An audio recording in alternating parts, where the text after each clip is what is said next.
Inoue! The real monster, baby, the real Come on, man! monster. You're a monster?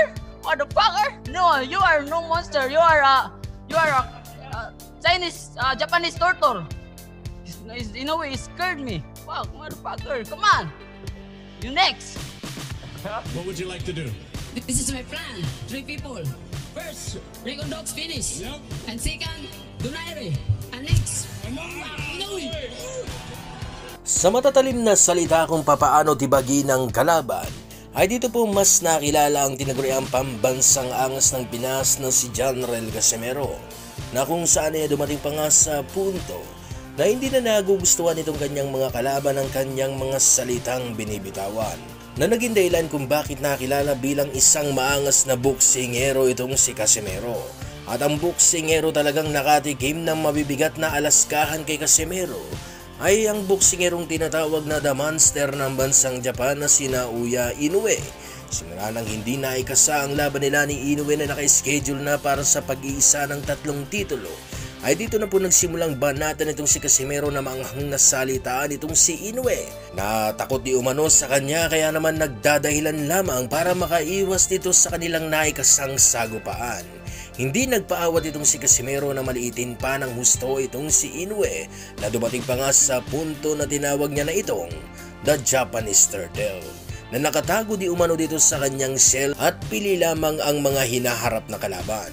Pero naging tikom lamang ang bibig nitong si Inoue sa mga nagiging banat nitong si Casimero, na kung saan ay dumating pa nga sa punto na ayaw niya nang marinig o mapag-usapan man lang ang pangalan ni Casimero.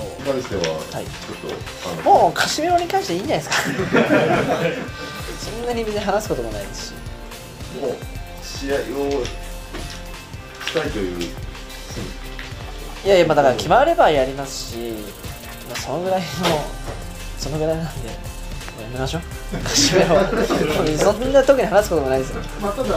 Ngayon sa mga napakawala na salita ni Casimero sa pambato ng Japan, ay inakala nitong si Casimero na naghihikahos ang galit ng mga Hapon sa kanyang mga napakawala na salita, na kung saan ay inaasahan na nga ni Casimero na katakot-takot ang ganti ang gagawin ng mga Hapon. Pero nagulat siya sa kanyang nasaksiyan, dahil sa marami po palang Hapon ang gustong-gusto siyang makita, na atin pong napanood dito kay Boss Rich Don mga idol, na kung saan ay inabangan po talaga na lumabas itong si Casimero sa kanyang pinagtutuluyan.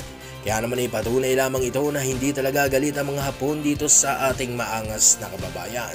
Pero kung may isang Hapon na galit talaga dito kay Casimero, ay ito po ay si Naoya Inoue mga idol, na talagang nagtitimpi lamang at nag-aantay ng isang pagkakataon na maikasa ang laban nila ng ating kababayan.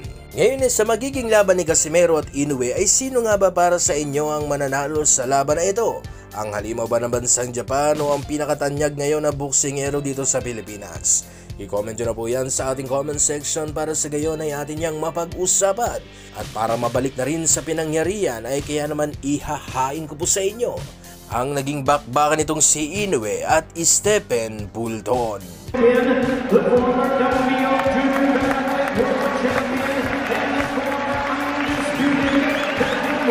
Champion